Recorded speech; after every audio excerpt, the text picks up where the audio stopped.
Hello and welcome. So glad that you could come today. I'm super excited to have this pre-session, the little starting early session before we dive in for day one of the challenge on Saturday. I am Suiko McCall. I'm the founder and abbess of the Art Monastery. I'm a visual artist. I'm a painter. I'm in my painting studio on the northern tip of the Big Island, Hawaii, on the ancestral homeland of the Kanaka Maoli. Um, I am going to give a bigger overview of the whole challenge and how our time will be together, and we'll have a lot more meeting each other and introduction and stuff on Saturday. But today I just want to keep it really focused excuse me, keep it focused on the purpose, which is our intention today is to support you in clarifying and honing what your daily goal is for the challenge. So the way I'd like to do this today is we'll start with a short meditation just to arrive and kind of ground into what we're doing here. And then we'll have kind of a brainstorm. I'll give you a lot of questions and you'll be writing answers to open up the possibilities of what are the different things you could do for your daily practice. What is the kind of overall orientation you want to take toward the challenge? And so that'll be like a kind of an opening and a gathering of sort of assembling of ideas. And then, so we'll be wild and free during that time. And then we'll do some investigating into why those are interesting ideas to you, how those could be really meaningful to you. Because the why is something that'll help you to really carry through for the full 100 days. And then after we do that kind of expanding, then we'll do some narrowing down and we'll look at what the constraints of our actual lives are and what would actually be practical. And we'll also add in parameters, which are like chosen constraints that can make the challenge kind of fun and interesting. And then, so some of you may end this call being like, holy cow, this is my daily goal. It's totally clear to me now. Others of you might want to take a little bit longer and have a few more days to think about it. I'm asking that everybody send me just a quick email of what you're thinking your daily goal will be. If you can do that by the 21st, which is Thursday, that is just so I have an idea of what are the range of daily goals. What is each of us doing, and give me a sense of what's in the field as we start the challenge. And then there'll be time at the end for questions. Although as we go, if you have questions like, wait, I don't understand what we're doing, then please do just unmute and shout out. How does that sound? Good, we got thumbs up. Right on. Okay. Question about the 21st, which is this Thursday. By then, hopefully, just send me an email that says what you're thinking your daily goal will be.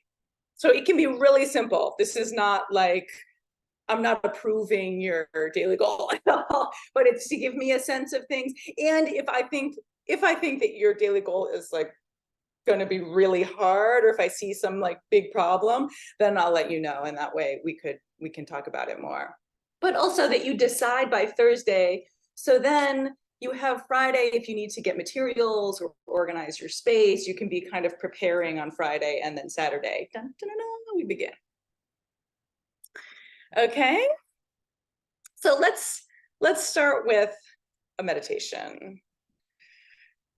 I'm just gonna I realize I don't have my name on here. I'm gonna put my name.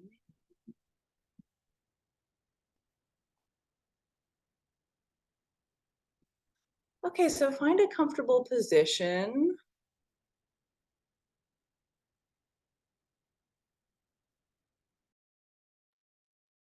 Notice your body weight. Notice the weight of your body resting down. Maybe you're sitting on a chair, maybe you're leaning back, maybe you're standing, wherever you are, feeling the embrace of gravity.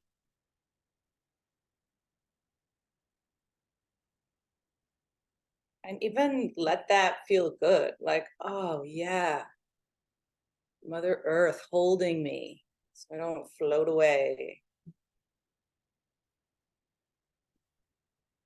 Sometimes we have a sensation of holding ourselves up from the earth, like so we don't get sucked in. See if you can release that, allow yourself to be held by the floor, by the chair. And enjoy some full breaths. Let the exhale be longer than the inhale.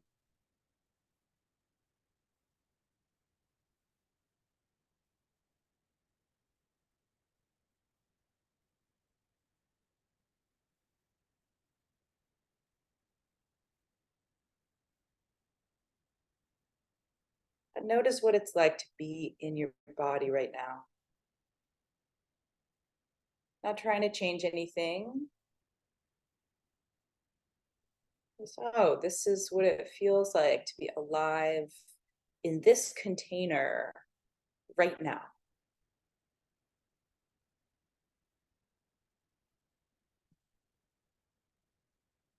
You can notice, what is it like? What is the kind of inner landscape of your mind? What is it like to be with these thoughts right now?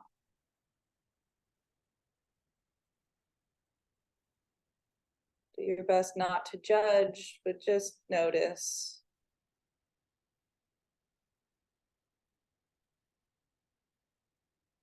And what's the emotional landscape? What are the feelings that are with you right now?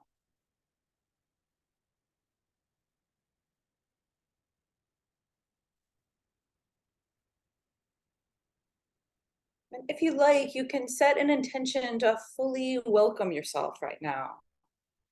To welcome your body as it is, to welcome your mind as it is, to welcome your emotions as they are. Showing up with all of your, everything that's positive and everything that's so-called negative. Let it all be here. Know that it's serving you in some way.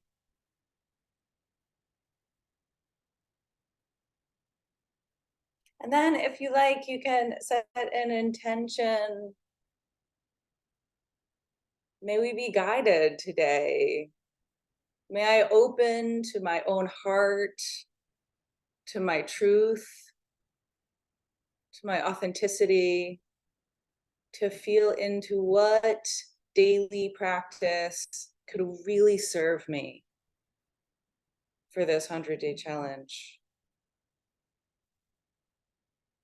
Something that can help me to grow, that can help me to fully bring my true expression, my whole voice, and to offer it humbly, that maybe it can be of service in some way through the process or through the product, or through this experience that I gather through these 100 days.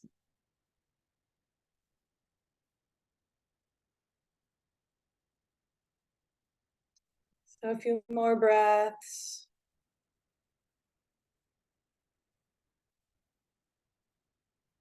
Continually arriving. to this moment.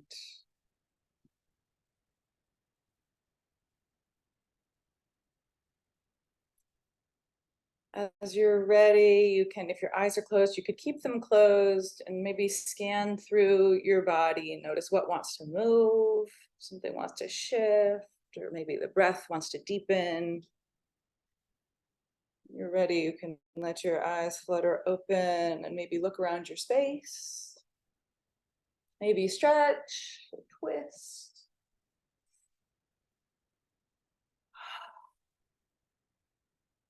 And when you're ready, come back to our Zoom gathering here. Thank you. Welcome. I hope that helped for arriving. Okay, so I mentioned before, our intention today is to support each other and be guided into at least some more clarity on the goal. I'm gonna move pretty quickly through. We're gonna go through a series of writing prompts, questions, and if you don't have enough time, you can just try to move along. Like you could just do as much as you can in the amount of time that I give. And then if you need more time later, this is being recorded and I'll send it out as soon as it's processed. So you can always come back to this part of the video, hear the questions, pause, write for as long as you want, you know, so you can really take your time. So we're gonna start with a brainstorm, but before we go there, I just want to say that the best daily goal for our challenge is the one that captivates you, that really captivates you, that is like challenging, that's like a little bit edgy, but it's not too challenging. Right? It's like we're trying to find a balance here, and something that's maybe it's edgy, but it's also nourishing. Ideally, there's also some element of fun as well. This is not, you know, and maybe it's super fun. Maybe you go all the way fun and it's something really silly. That's also a beautiful idea. So the other thing I want to say before we even begin is let your definition of creativity be vast. Creativity is fundamental to who we are. It's in our bones. It's all around us. Look out the window. Creativity is like beaming in at you. So really what we need to do is make an intention. If we intentionally choose to turn toward it and we make kind of a friendly atmosphere within ourselves, it will naturally come through. So it is not that you need to make a painting every day or write a poem every day. It can be something very different from that. Kasaya, you raised your hand. Please unmute. Hi, I wanted to jump in because I've been thinking about this so much, how to choose the right goal.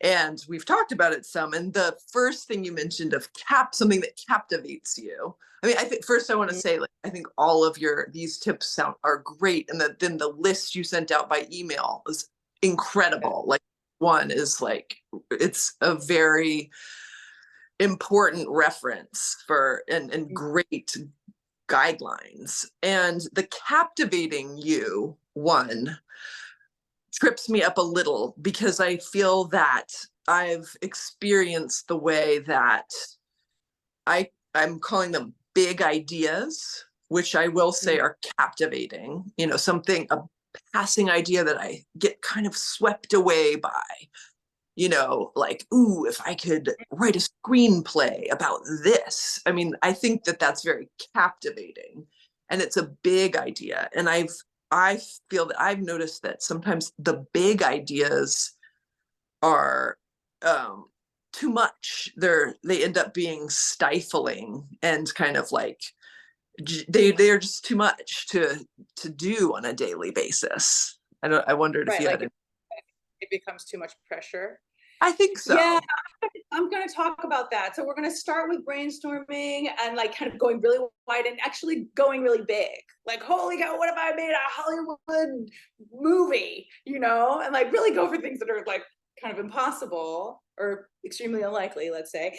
And then, but then there'll also be a like kind of narrowing down to be like, okay, what are the actual parameters and the constraints of my life?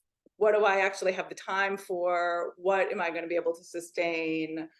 What do I have the equipment and money, you know, all of those things.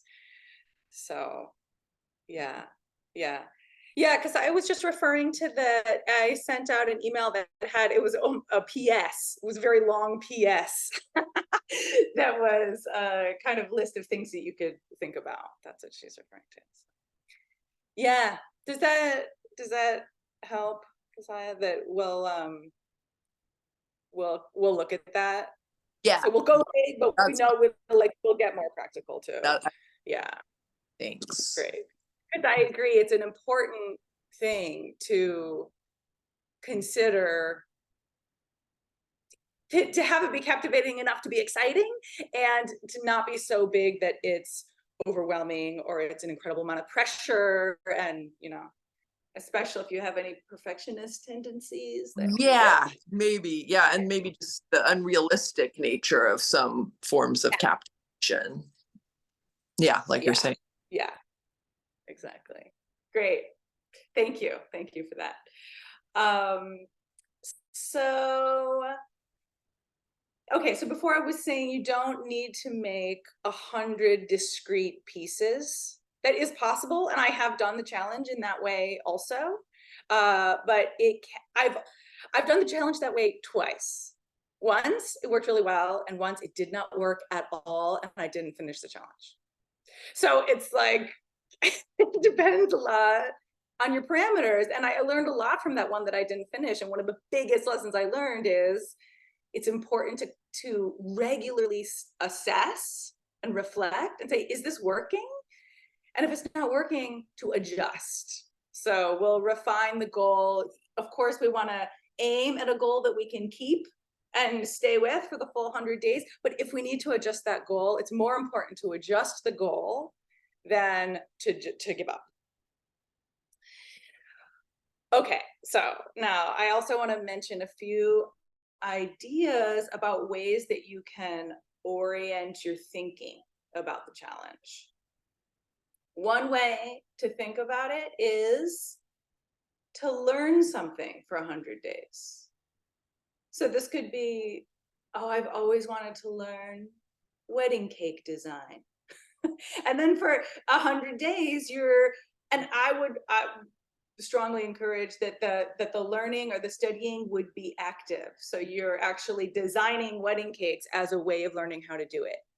Or I want to get really good at Adobe Procreate, and maybe you do some tutorials, and then through those tutorials, you're actively practicing that software, or drumming, or, you know. So anyway, so the learning, you could go on a learning journey.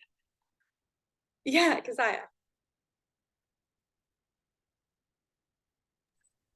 Again, I just wanted to say about that, I feel a red flag of like, but it could be something that, like, in theory, it's like, oh yeah, like I love that idea. But if you haven't tried it out at all already, like doing it every day for 100 days, like you might, I just feel like that sounds a little risky. I think it makes sense for something that you've been longing for, you know, that if you're like, oh my gosh, I really have always wanted to do X, and you know, right. So I mean, I think it's an idea. Everybody's so different. Yeah, so a lot of this is just like a personal because I'm like people who come up with so many ideas, and so then it's just kind of like, oh, this one random idea that floated through my mind is not going to sustain me for 100 days when I have like 100 ideas.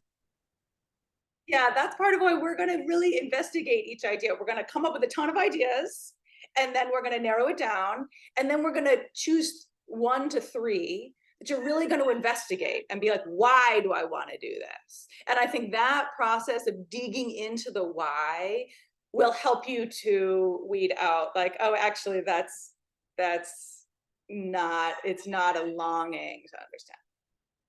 Okay, so the learning journey. Then another one that's adjacent to the learning journey would be to get better at something that you already know how to do. So maybe you love to draw, but you've never really felt comfortable drawing faces. So you could say, okay, 100 days, I'm going to practice drawing faces. I'm going to get really good at noses, you know? Or dance. There's a beautiful example of a woman. She did 365 days. She loved to dance, but she was okay. She's an okay dancer. And she filmed herself dancing for 15 minutes every day for 365 days. And then she made a kind of compilation video. And it's a really cool, like you see how she really improved just by doing this, like paying attention to it every day for 15 minutes. There was also someone in our previous cohort who played the same song on her guitar. She sang and played her guitar every day, the same song for 100 days. And she did it with a metronome. And so that might sound at first like, ooh, that sounds like it must be, I'm a little bit dry. But it became a really quite profound experience for her. She had some very valuable insights. And it sounds like her bandmates were pleased also. Okay, so as I mentioned before, another orientation could be fun. You could do something downright silly. You could put fake mustaches on everyday objects once a day, every day for 100 days. It could be first of all, doing something like that really will activate your creativity. How are you going to do it this time? But if it's something that opens your heart in any way, it can be, that could be it. That could be your practice. It could be singing in the shower or having dance parties in the kitchen. A big theme that came up from our most recent cohort was nourishment, being nourished. If you pick something that's nourishing, this is beautiful. The very first 100-day challenge that I did because I had taken a class. We'd been making mandalas. I did one of concentric circles. And then the next day, I thought, gosh, I just want to do another one with concentric circles. So I did that. And then day 3, I was like, gosh, I don't know why, but this feels so good to me.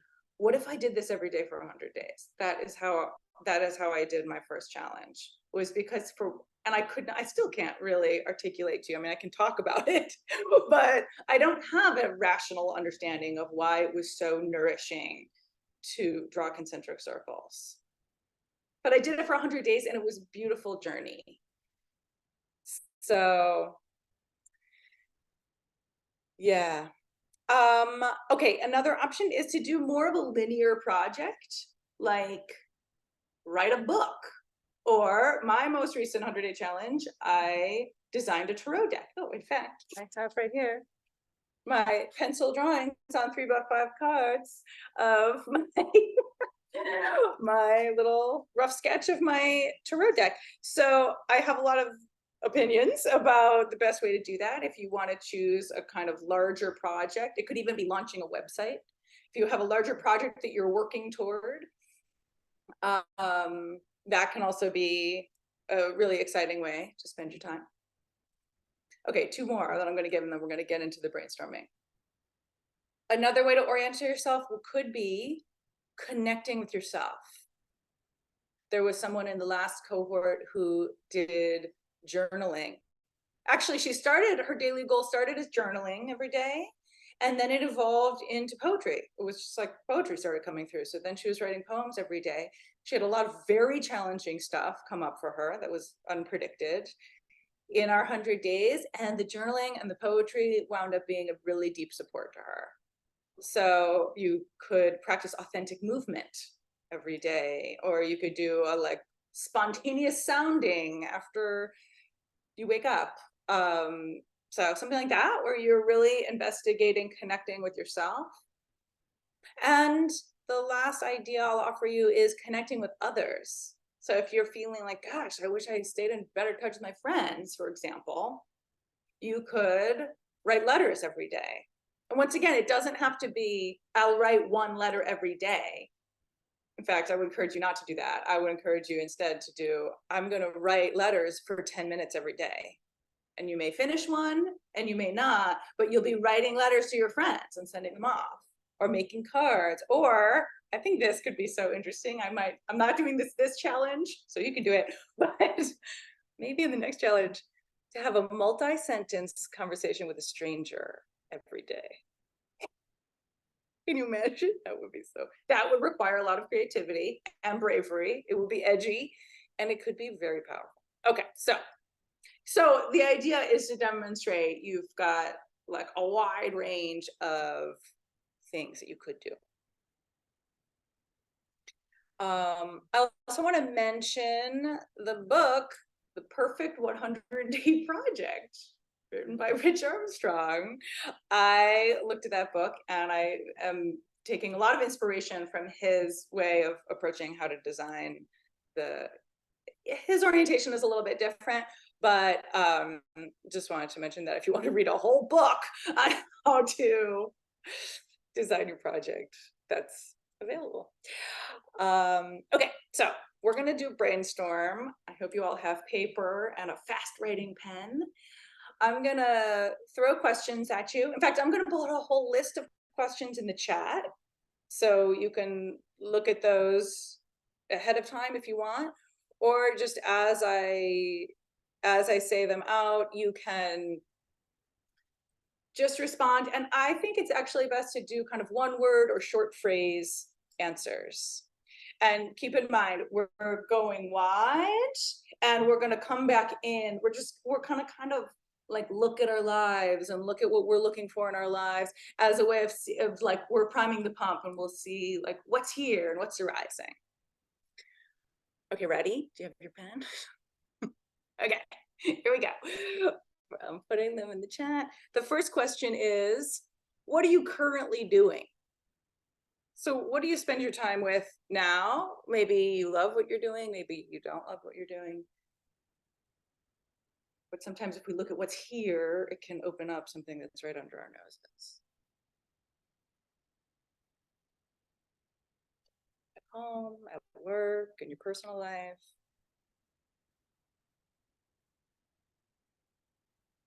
What do you do that you enjoy? Gives you energy? What are you doing?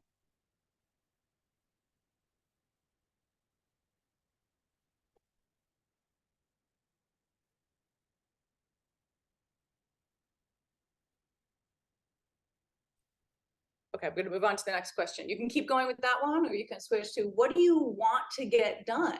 So this would be kind of a practical orientation for the container of the challenge. I'm going to be preparing for an art show I have coming up. If you want to build a website, is there something that you want to get done? A project.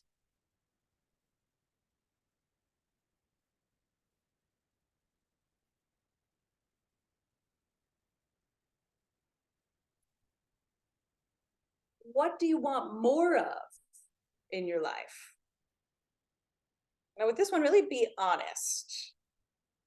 What experiences do you really want? You want more time to relax, or you want more adventure, or you want more music in your life? What do you want more of?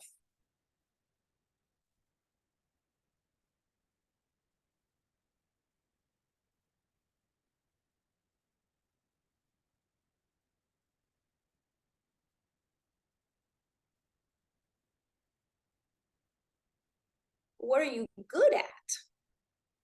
So this could be in your career or in your hobbies, or maybe it's a personal thing. Maybe it's something that you love doing, but you've drifted from, or maybe you've plateaued. What are you good at?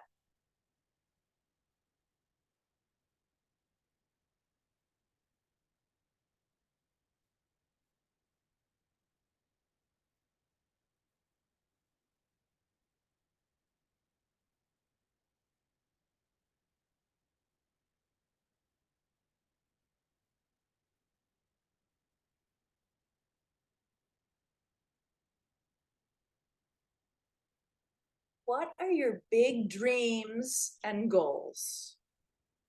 What do you long to do? Or what do you want to be good at?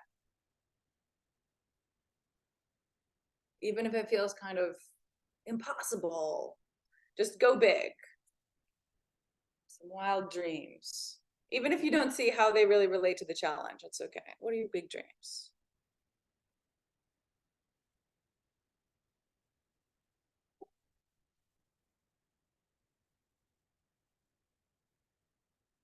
Listing, whatever comes.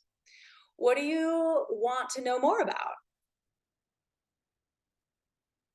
Do you want to learn? What are you curious about? Could be work related, could be hobby related, could be totally geeky.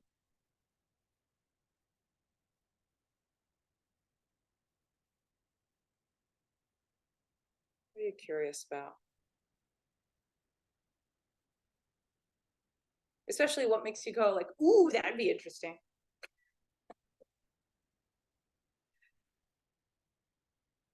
What do you love? So let yourself really go wide, because this section you could eventually combine with others. Like if you really love bunnies and you really want to learn 3D rendering, then you could spend 100 days doing 3D rendering of bunnies. So what do you love?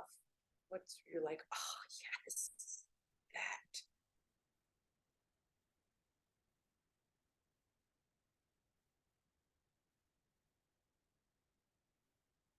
Could also be asked as, what's nourishing to you? What feeds you? What makes you come alive?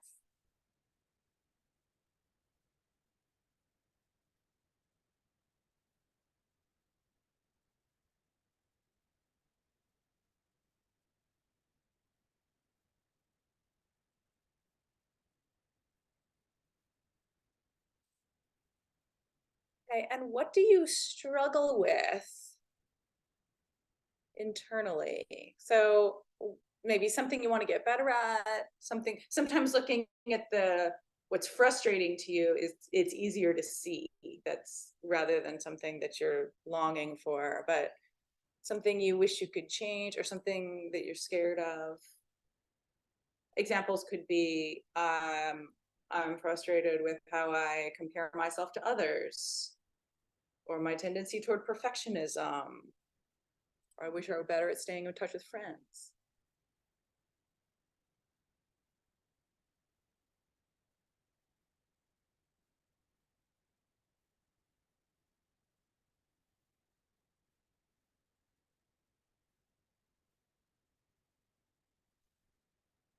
And what are your strong feelings? And what are those strong feelings about? So this could lead to a challenge that somehow addresses those feelings. So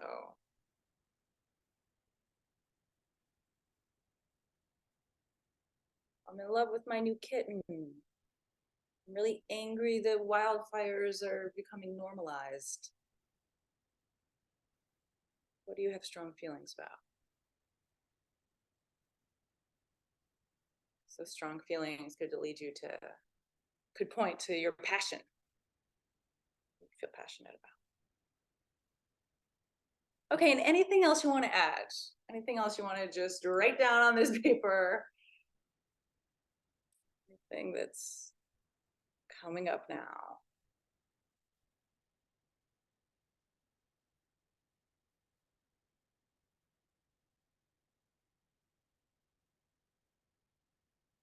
Okay, so you can keep writing if you're still writing. And I'm going to start to present the next phase, which is the mix and match phase.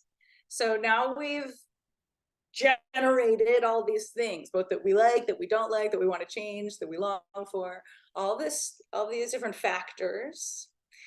And now I'd like you to look over your list and start to pull out various pieces and options and try to bring them together into something that you could fit into the sentence.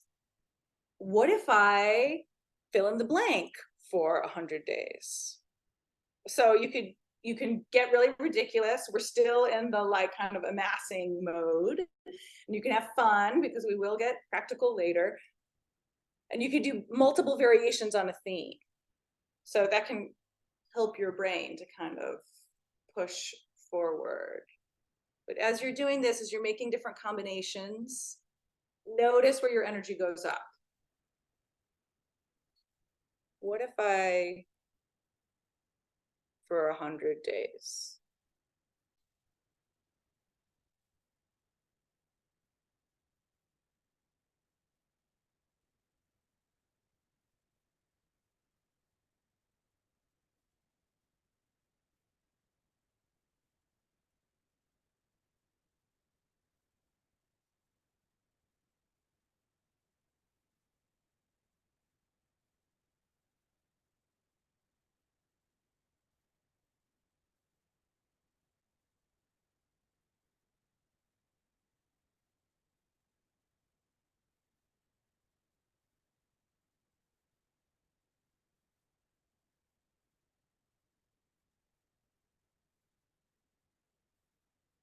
Add a few more to your list if you can, just generating.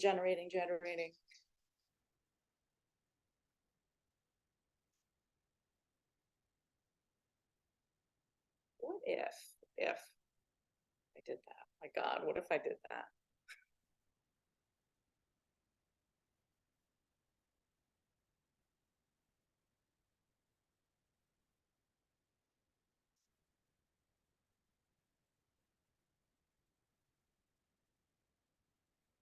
Give it another minute.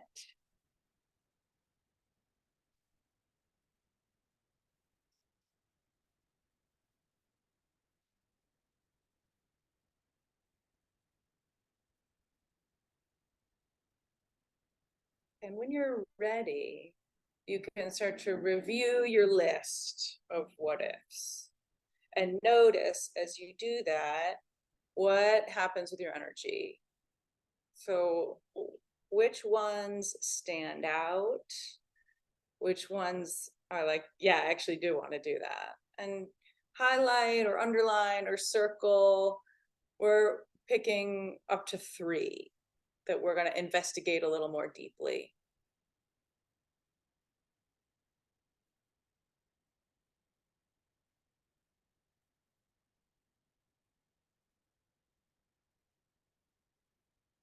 So 1, 2, or 3 options to go a little more deeply with.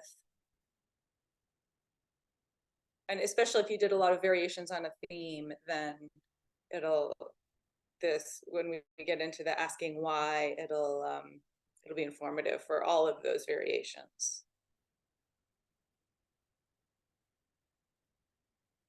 Okay, so let's pick the one that you're going to work with first. And what we'll do is we're going to make a mind map where we're asking why again and again and again. Because as I mentioned earlier, knowing your reason, it's like there's a lot of excitement at the beginning of the challenge. But then because I was referring to, like, it really is like to have something that sustains you for the full 100 days. It's really helpful if you can consciously know, why am I doing this? And that's clear to your heart. That is going to be really helpful to carry you through. So we're looking for kind of deeper, sustaining reason why. And I'm not going to ask you to share these. So really, you can really, because often it can start out, the first answers to the question why can start out a little bit superficial, or might even be surprising to you as it comes out. That's fine. It's okay. It's a private exercise. So you just write down the first thing that comes to you. Write your the one that you're working with and center in a bubble, and then make a bubble off of that and say, why do I want to do this? And write the first thing that comes into your mind in that bubble. Then you look at that bubble and say, but why? Why is that important? So you want to get past why, because it's good for my career, why, because I want to help people, or why, because I like it. Keep going. Why do you like it? Why does it light you up? Keep going. And at some point you'll get to a point where you say, oh yeah, that's it. It'll resonate with your heart. Like, oh, that's really why. And sometimes it gets to a place where it's like, it's not articulate. If you get to a place where you feel a little annoyed, like, then actually that can also mean that you hit like onto a core value, a really core value. You'll be annoyed that someone asked you why.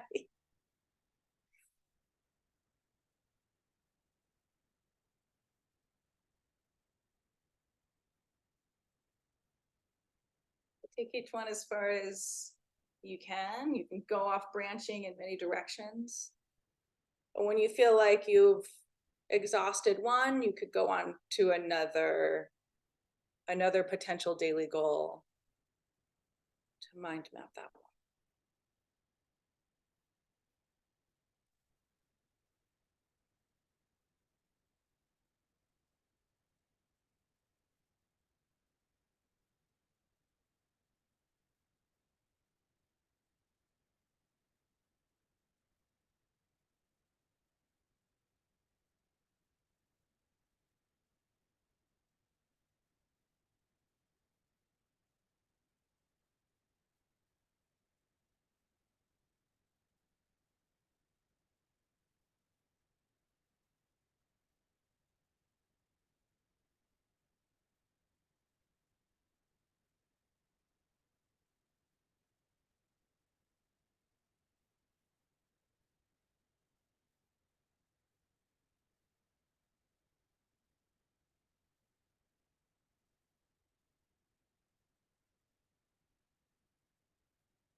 So this is also a practice that may be helpful to come back to tomorrow. If it isn't getting clear, worry not. Just kind of keep at the mind mapping, and you can also return to it.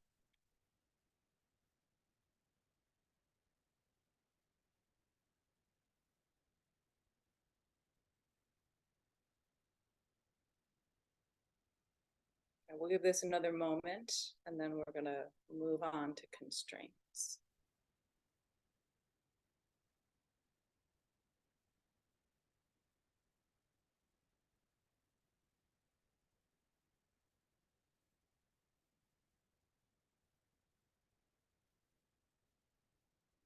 Okay.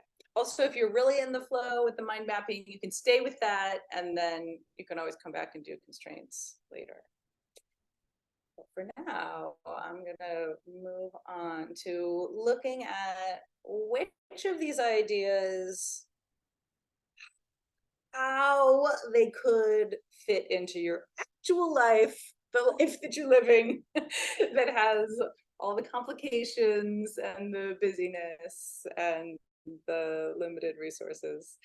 And also, this is a good time to remember that this challenge goes through the end of the year. As you know, it ends on January 1st. And so I don't know how it is for you, but in my life, it feels like time speeds up the closer we get to January 1st. So it can be a really full time of year.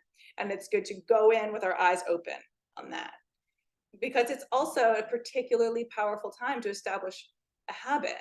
Because if we establish a creative habit that we can carry through this time of year, like we've done it, you know? So this is also a place where we look at the constraints. This is a place where people sometimes get stuck. So we get really stuck on, well, I don't have enough time. I don't have enough money. I don't have the right equipment. I don't have the right skills. But constraints are not a good excuse to not do anything. If you've identified something that makes your heart kind of flutter, then there's a way to engage with that might not look like the big wild vision of making a huge feature-length Hollywood film, But maybe it can be that you use your iPhone and you film on your lunch break, you know, like it may be a lot more humble, but it is still a little action movement toward that big, beautiful goal. And that can be deeply empowering. So it's a really beautiful thing to let it be ordinary, you know, to let it be like, oh, I'm not making a giant Hollywood film, but I am doing this thing with the stuff that I have in the shape of my life as it is right now. So this requires creativity. The creativity challenge begins. And I also want to say, spoiler alert, your 100-day challenge will not be perfect. It will not be what you think it's going to be. Most likely, it will surprise you in some way. And so we can just go in knowing that that's part of the fun. It's an adventure. So if you don't acknowledge the constraints in your life, you wind up disappointed and frustrated and disillusioned and stressed out and either wanting to or actually giving up. But if you work within your constraints, then you learn, you have this experience of empowerment. You build your confidence. This was a major theme in the last cohort, was the confidence building that happened from engaging every day, even when you didn't really feel like it. The other thing that happens when you work within your constraints is you focus on what's actually important, because you don't have unlimited funds and unlimited time. So you have to choose a thing that's the most important. And you get to see how much you can accomplish in small amounts of time. This is one of my favorite teachings of all time. Okay, constraint breeds creativity. So let's look at constraints. So what are your constraints? Let's make a list. So this is time, money, skill, equipment. If you look at the kinds of things that you want to do that you just mind mapped, what are the constraints around those when you think about your actual life? And how do those constraints shift your goal?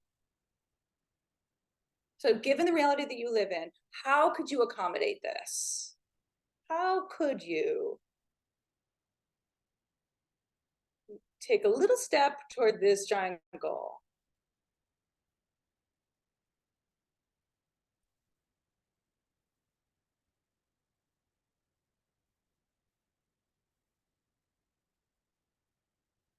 I once wrote a novel. I wrote 50,000 words in 30 days. I participated in NaNoWriMo. I don't know if you've heard of it, National Novel Writing Month. Beautiful thing. I did that writing almost 100% on my commute, on the train. I typed like mad for every minute that I was on the train. I wrote a novel in 30 days. So see what you can, like, where can you find, what can you work with?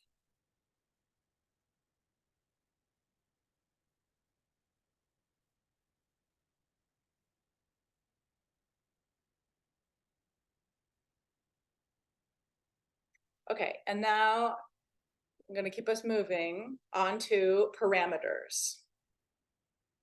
So parameters are like constraints. Constraints, the way we're using Rich Armstrong's definitions here.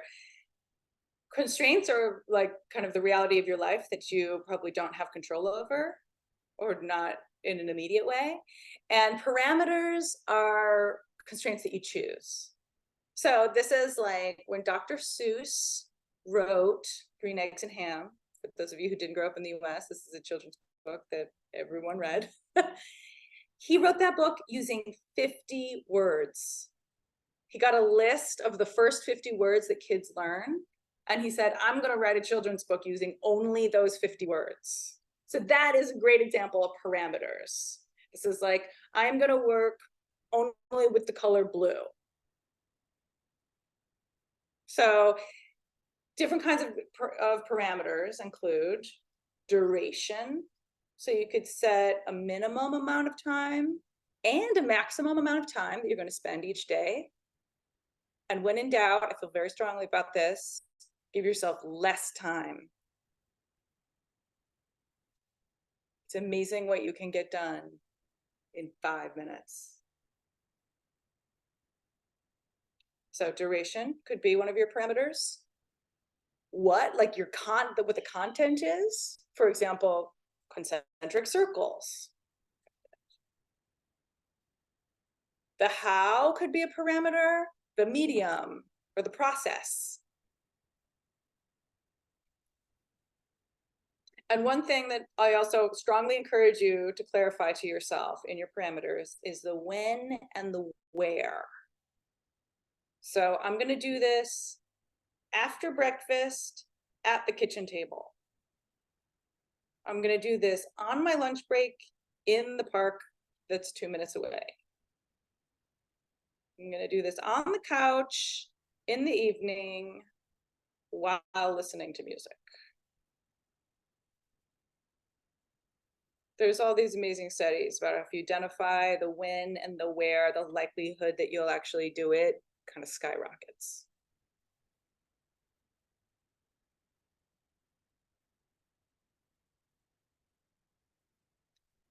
So I'll also comment, there's 2 different kinds of parameters, constant and variable.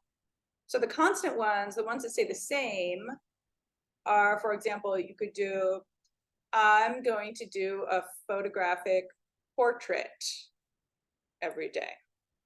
So the constant is you're using a camera to take a picture of a person. And the variable is who you're photographing.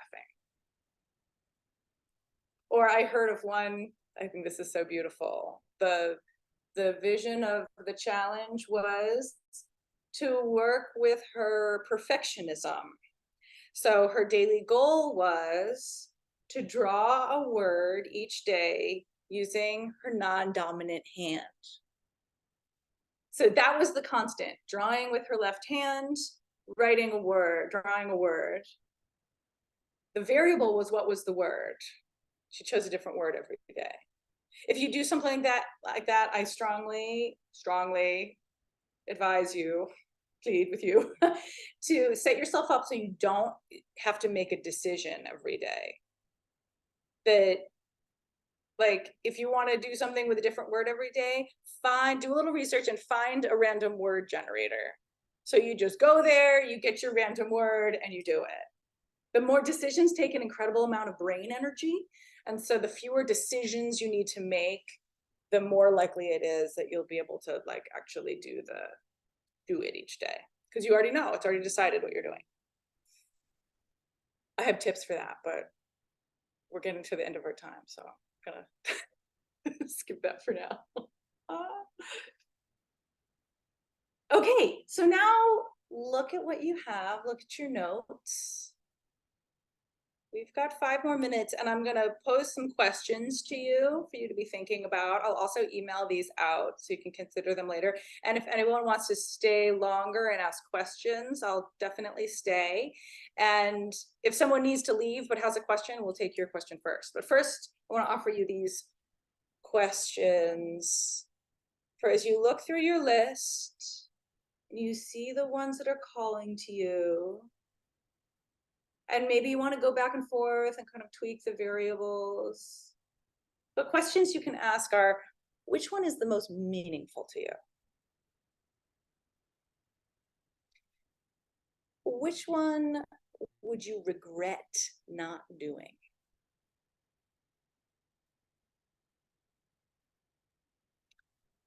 Which one helps you grow the most?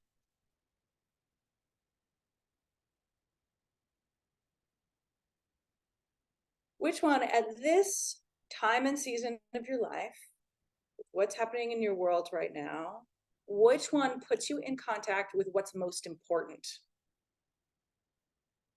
It's probably not the thing that's the most urgent. The thing that's most important.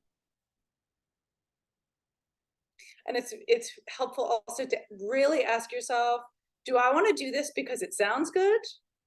Because it sounds noble or it sounds cool? Or do I actually really want to do this? are your power questions.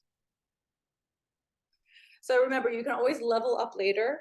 I think it's great to start like real humble. Keep it real, like 5 minutes a day, 10 minutes a day. This depends on your life also. For example, my daily goal, I'm working toward having a solo painting show.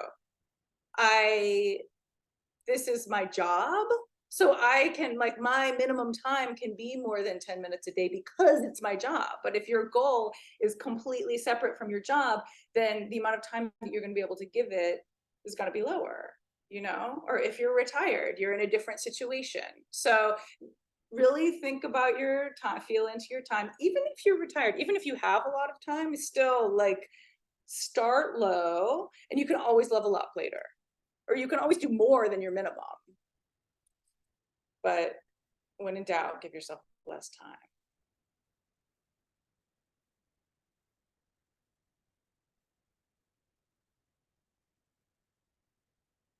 Yeah, and just to remember, edgy but not too edgy, challenging not too challenging, a humble daily goal in service of a big vision. I think that's a really nice combination.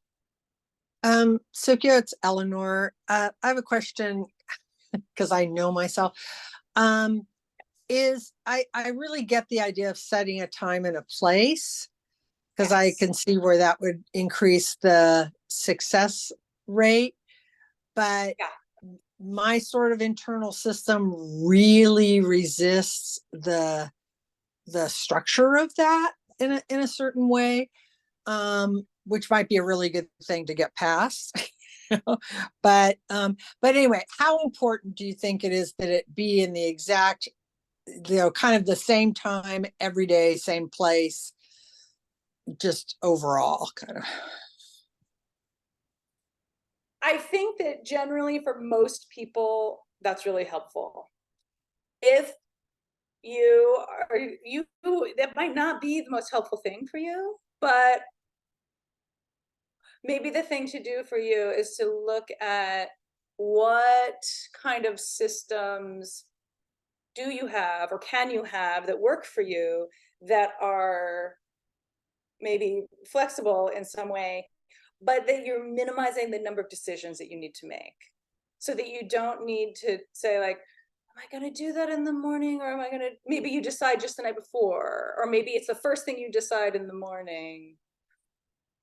It's better if you can decide the day before, I think. Does that help? You could also put it on your calendar. That's also shift. It's different for different people. Well, can I just say, jump in on that? It just seems like, especially if it's a goal that's even slightly complex, there are potentially different types of tasks involved that may need to be done at different times of the day, or a different. Yeah, totally. It's true. So it depends. I mean, the better you know yourself, the easier it will be to navigate how to navigate that. Yeah. I know, I mean, even with this last round of the challenge, when I was working on the tarot, I was like, oh, I'm going to do it first thing. And then all these things happened and I just couldn't do it first thing. And then I got into a rhythm of doing it in the evening. And for a while, I was almost scolding myself for doing it in the evening. And then I realized, I'm just going to do it in the evening. And the great irony is that once I relaxed into doing it in the evening, I switched and started doing it in the morning. So there you go. Other questions? Anyone else have any questions coming up? You're good? Oh yeah, Catlin. Hi. Hi. It's Caitlin, by the way, but it looks like Catlin. I'm so excited to be here. Something that comes up for me a lot is, especially because I used to have a studio, and I really like working large. Like, I like what I work on to be minimum, like that size. And my favorite is the size of my body. It just feels right really right for me. And now I'm living in a converted garage, and everything I do is in this one space. I don't even have storage space. It's different. And I've been struggling with working small.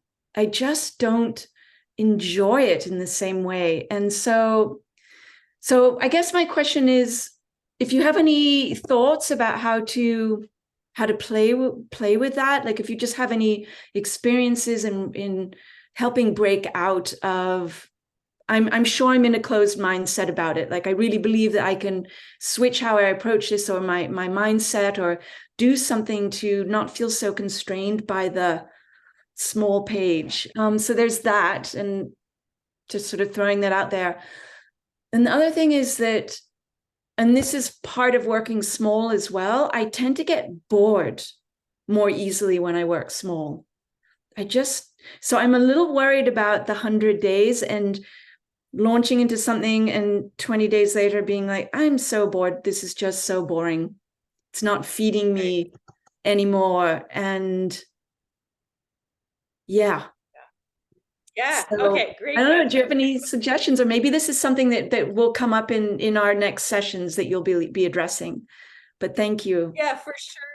Yeah, you're so welcome. I mean, for sure. Thank you for bringing up boredom, because that is something that it's very likely that all of us will experience at some point, boredom.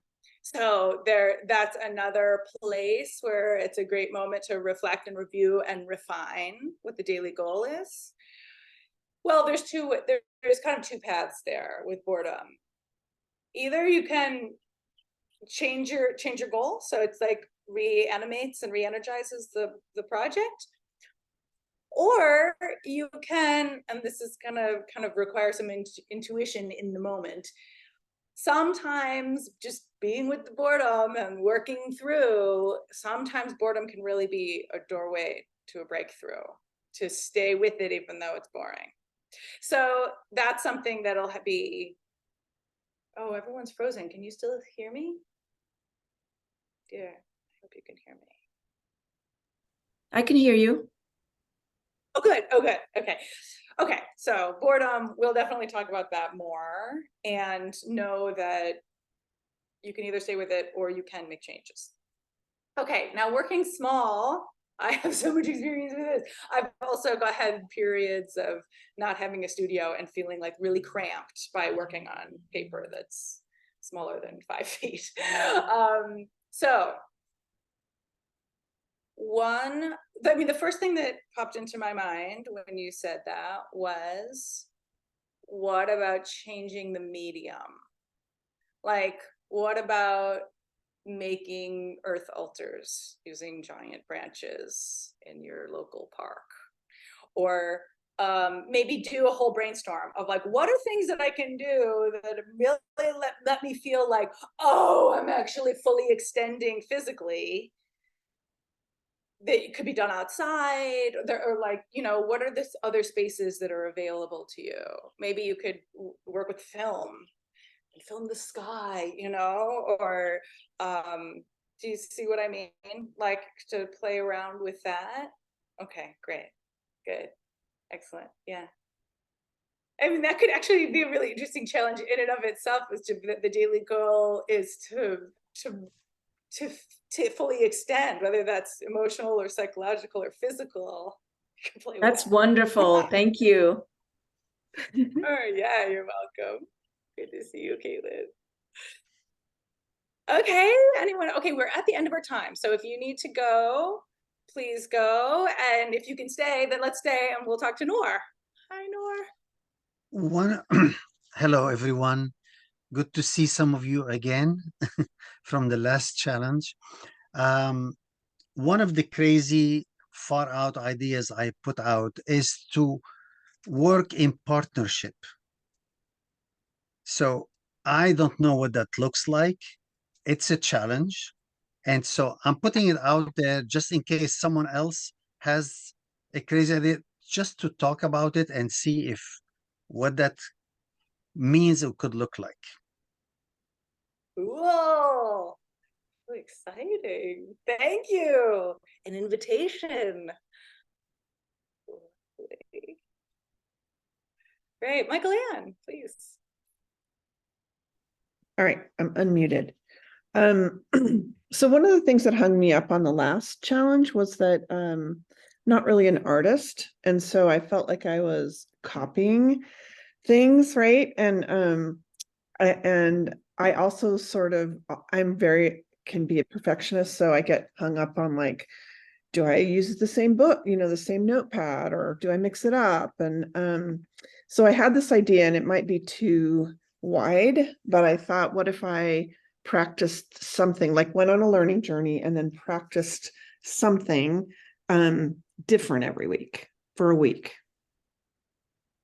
Oh, a series of 1 week challenges. Yeah. So I thought, like, what if I draw this week? Or what if I use this person's, book this week? Or what if I just do creative process for a week, right? So there's all kinds of that. Or what if I don't know. That's what I was thinking. Does that seem like it? What if I bake for a week, or I use long weekends to bake, or I practice abstract stuff, which I'm interested in, but have no idea how to approach, right? Or yeah, or I do clay for a week. Yeah, I think that's great. I think a series of 1 week challenges is beautiful. I would encourage you to make a big brainstorm list of all the different topics that the week could hold. Also, you're reminding me, I didn't mention that, like, taking a class or getting a book on how to do something, that can be a great support. That's really helpful. I know someone in the last cohort was doing ceramics, and she found a local ceramics class that was starting at the same time as the challenge. She was like, it's a sign, Right. So that's great. That can be full support to help you, especially on the learning journey. And then the other constraint I have is time. I just have such a crazy, I teach school, and it's just full on for, 10 months. Yeah. And then, so I'm just thinking about really going small at first and seeing if I can level up. Definitely. Yeah. Really, really small. Definitely. For everyone, I would say, don't have your minimum be less than 20 minutes. And Kasaya and I have talked about, I see you, Kasaya, coming to you. We have talked about, I once had a studio in the Marin Headlands, and I was so freaked out. I didn't know what I was doing with the studio.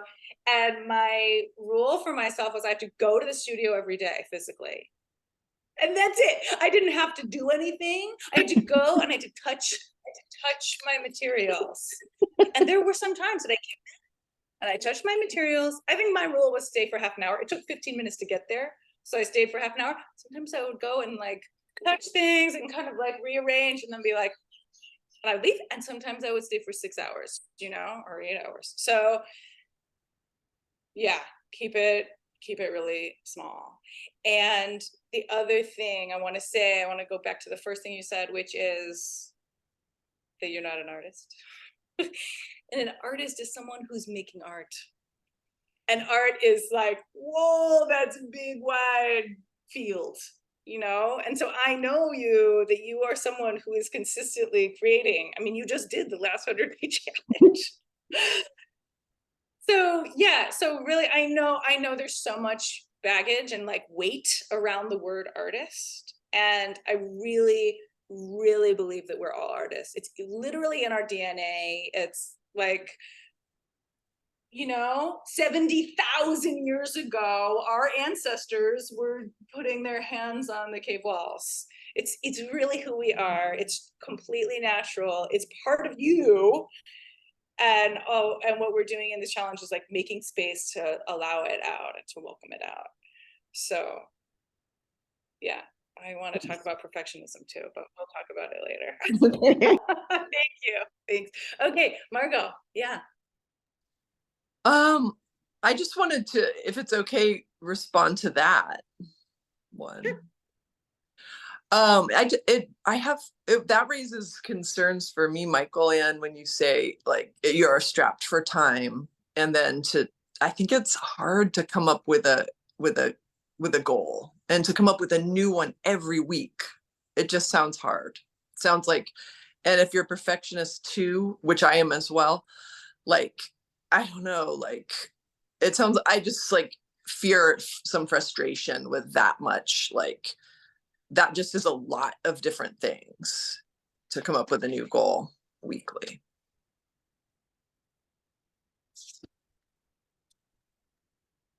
So one of the reasons why I did that was because I just got stuck kind of doing the same thing for the last 100 days.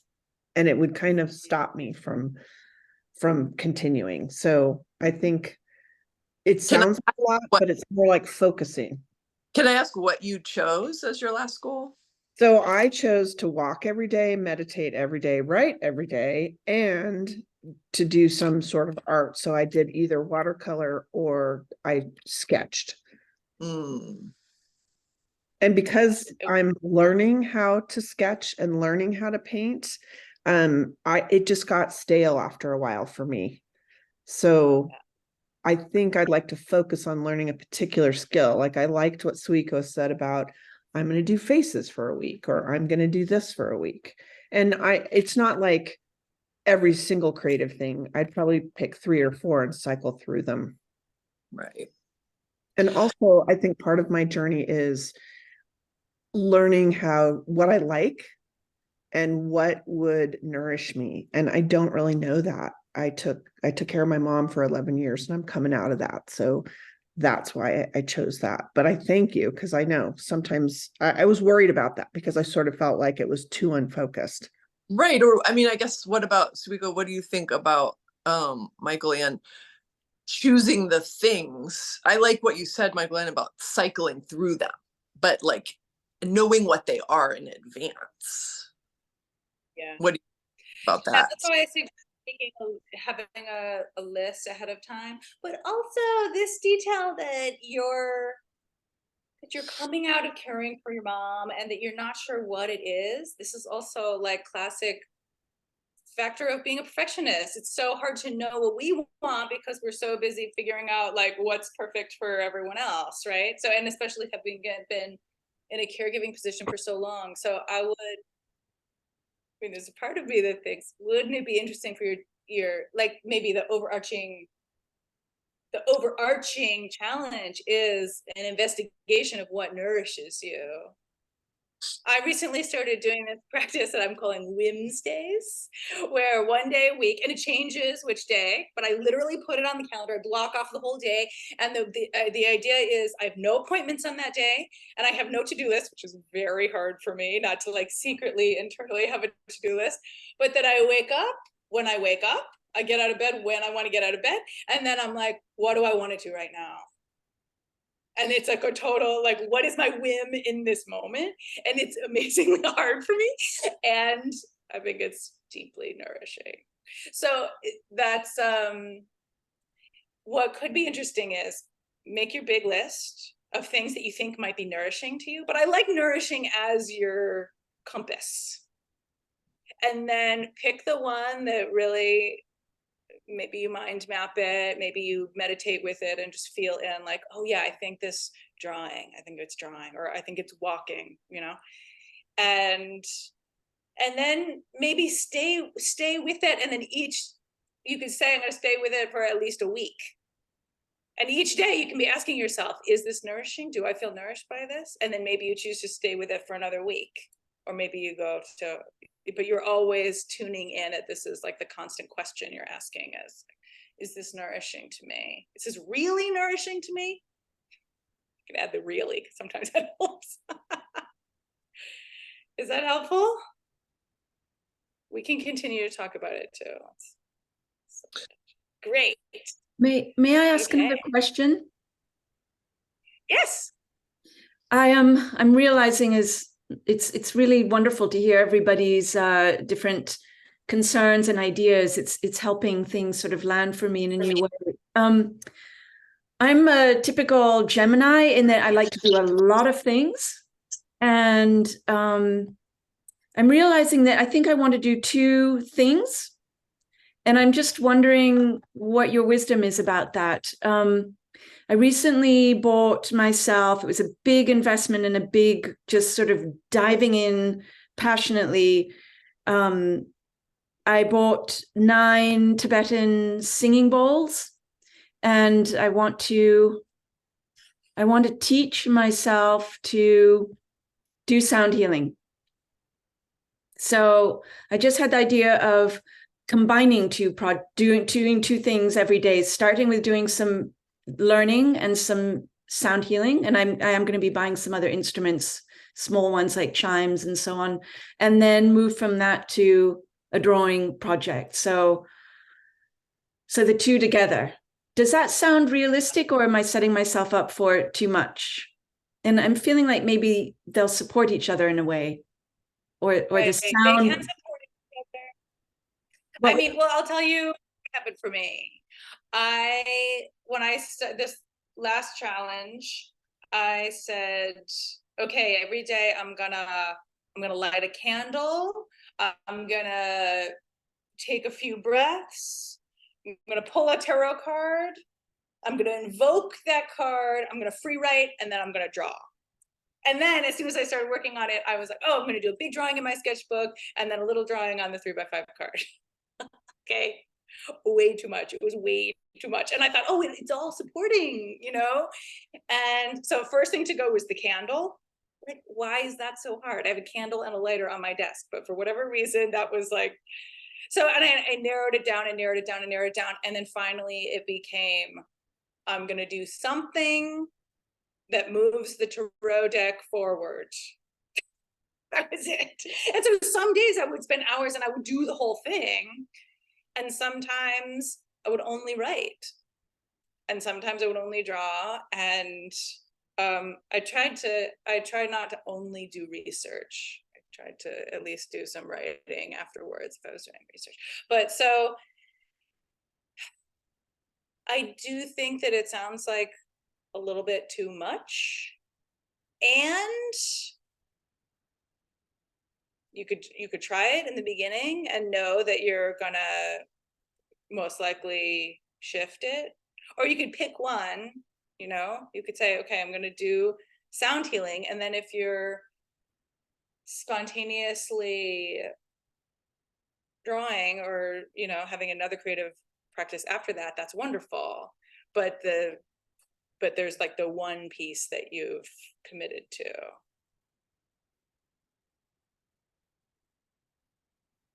I know the urge to like do it all, to like have like a big, robust, exciting thing is high, because and you do want to have a certain amount of excitement.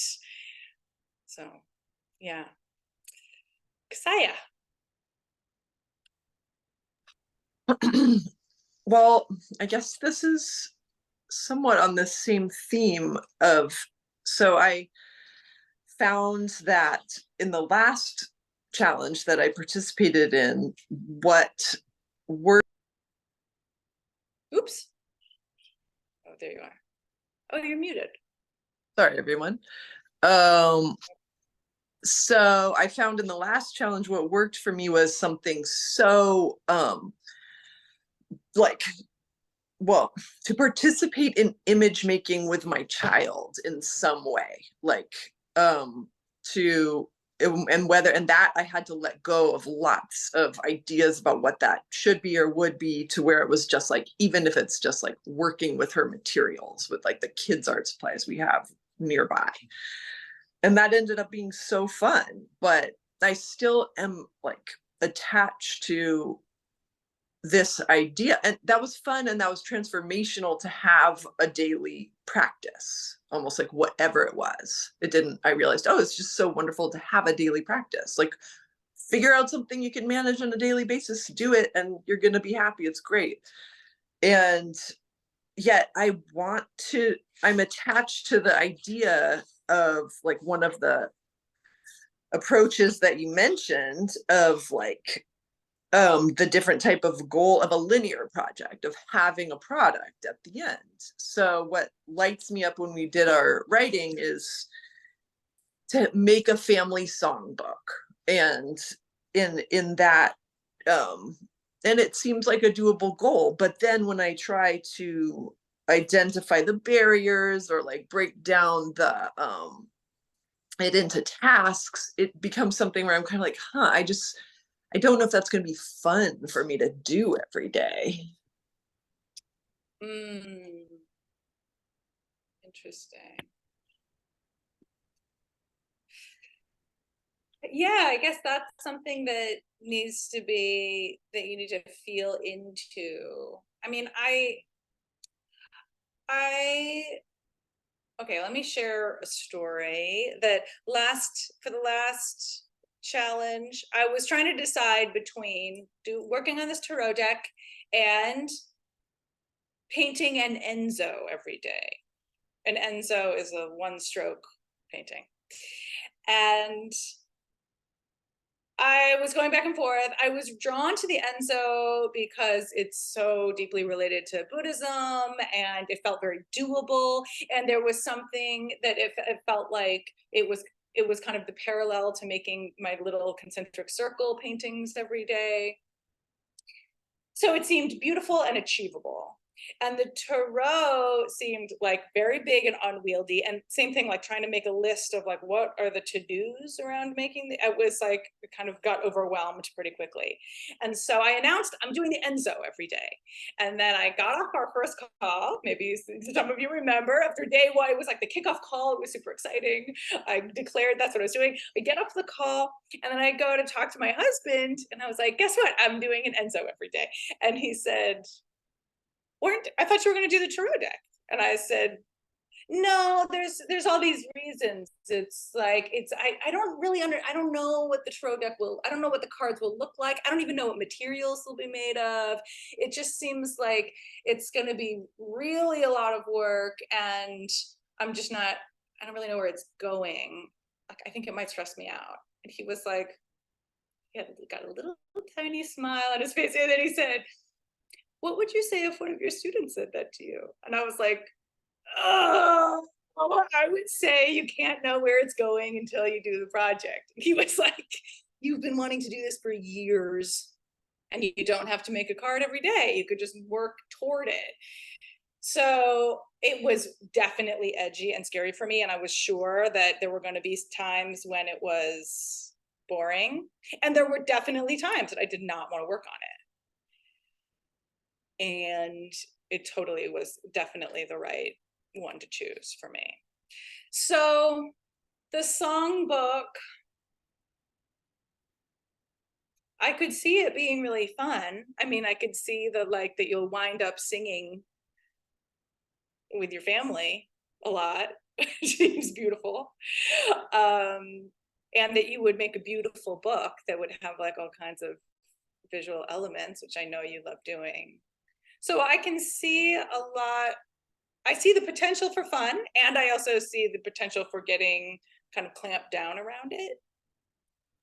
So yeah, maybe the question is, yeah. The project is fun. It's more just like the day to day. Like I think my last goal was fun because it was just like zero. It was like there was no goal. It was the simplest of actions, and it was very rewarding. Right. So I don't know. Yeah, but is there a way that you can bring that kind of keeping it simple? Yeah, if you have to go, bye, see you on Saturday. Thanks for being here. Is there a way that you can bring that kind of energy of the simplest, use whatever's around, no pressure? Is there a way to do the songbook that's no pressure, that's like really playful? That could be interesting, because also that could be a way of working with perfectionism, of being like, what if the priority is fun and the potential side effect is making a songbook? You know? So in that sense, maybe the goal would be to have fun thinking about or work and to have fun doing something that may lead towards the songbook or something like that. Yeah.